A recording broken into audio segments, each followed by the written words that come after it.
స్వామివారి యొక్క జ్యోతి దర్శనం రోజు ఆకాశంలో గరుడ పక్షి వస్తుందంటారు కదా, మరి దానికిను దీనికి ఏంటి లింక్ అని అంటే, పందలంలో 12వ తారీఖున మధ్యాహ్నం 12 గంటలకు ఆ ఆభరణాన్ని లిఫ్ట్ చేస్తారు. ఆ యొక్క వంశపారంపర్య వారిలో దాన్ని మోసుకుంటూ నడుచుకుంటూ పాదయాత్రగా వస్తారు.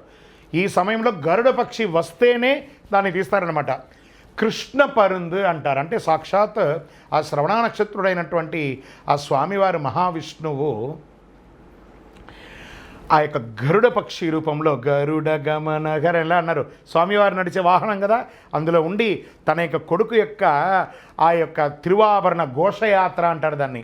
ఆ ఘోషయాత్రను చూడడానికి సాక్షాత్ మహావిష్ణువే అక్కడి నుంచి తోడుగా వచ్చి శబరిమల వరకు ఆభరణం గర్భాలయంకి వెళ్ళగానే ఎలా మాయమైపోతుందో అలా మాయమైపోతుంది. అందరూ చూస్తున్నదే ఇది. అక్కడ ఎంత అద్భుతం తెలుసా, చెప్తూ ఉంటేనే అసలు పులకించిపోతుంది. ఆ గరుడ పక్షి ఆ స్వామివారి ఆభరణాన్ని ప్రతి చోట అలా నడిచిన చోటల్లా తిరుగుతూనే ఉంటుందట.